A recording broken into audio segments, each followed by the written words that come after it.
Talk it soon.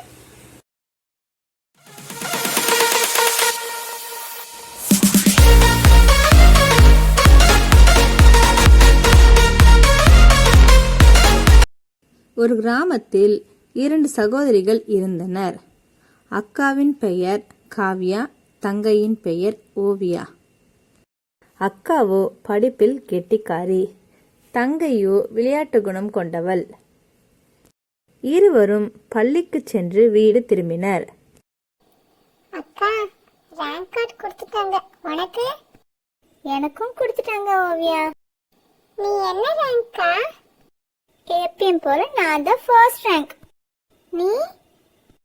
அது சயின்ஸ்லயும் மேத்ஸ்லயும் mark ரொம்ப கம்மி ஆயிடுச்சுக்கா. அச்சச்சோ, அப்பாக்கு தெரிஞ்சா திட்டுவாரே. அதான் எனக்கும் பயமா இருக்குக்கா. இருவரும் வீட்டிற்கு சென்றனர். அப்பாவிடம் ரிப்போர்ட் கார்டை காமித்தனர். காவ்யா, வெரி குட், நல்ல மார்க் வாங்கியிருக்கீங்களே, இதே மாதிரி படிங்க. ஓவியா, ஏன் உன் மார்க் இவ்ளோ கம்மியா இருக்கு? அது மேத்ஸும் சயின்ஸும் எனக்கு ரொம்ப கஷ்டமா இருக்குப்பா. கொஞ்சம் கஷ்டப்பட்டு படிச்சுனா ஒன்னாலையும் முடியும். சரிப்பா, நானும் நல்லா படிக்க ட்ரை பண்றேன். சரி, 2 பேருக்கும் ஒரு போட்டி. அடுத்த பரீட்சையில யார் முதல் மதிப்பெண் எடுக்கிறீங்களோ அவங்களுக்கு ஒரு பரிசு உண்டு.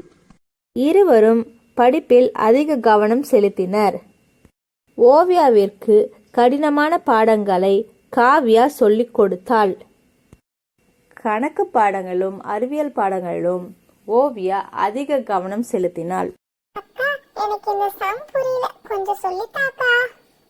காவ்யா மனதார ஓவியாவுக்கு சொல்லிக் கொடுத்தாள். சிறிது நாட்கள் சென்றன. பரீட்சையின் முடிவுகள் வந்தன. ஓவியா வகுப்பில் முதலிடம் பிடித்திருந்தார். அப்பா வந்துட்டாரு. அப்பா, இந்தாங்கப்பா.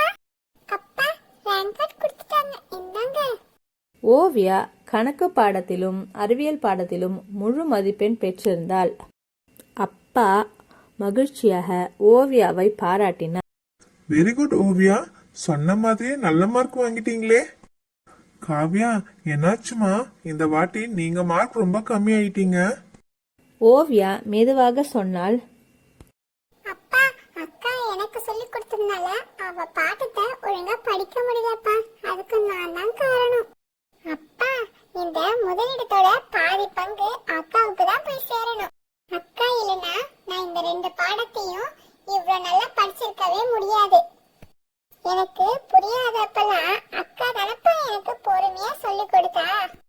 அப்பா, எங்கப்பா எங்க பரிசு? உங்க கிஃப்ட் வெளியே இருக்கு, போய் பாருங்க. நீங்க ரொம்ப நாளா கேட்டுட்டு இருந்தீங்கல்ல சைக்கிள், அதுதான் உங்களோட கிஃப்ட். இந்தாங்க. ஏய், ஜாலி ஜாலி, நான் கேட்ட மாதிரியே கிஃப்ட் கிடைச்சிடுச்சு. பரிசு அக்காவுக்கு தான்ப்பா சொந்தம்.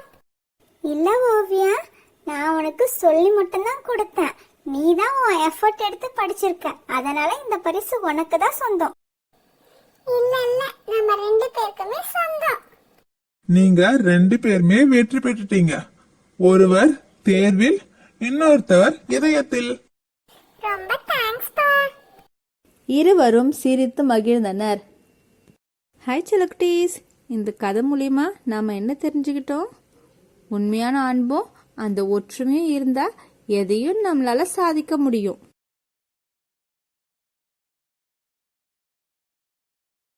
Thanks for watching. Like, comment and subscribe.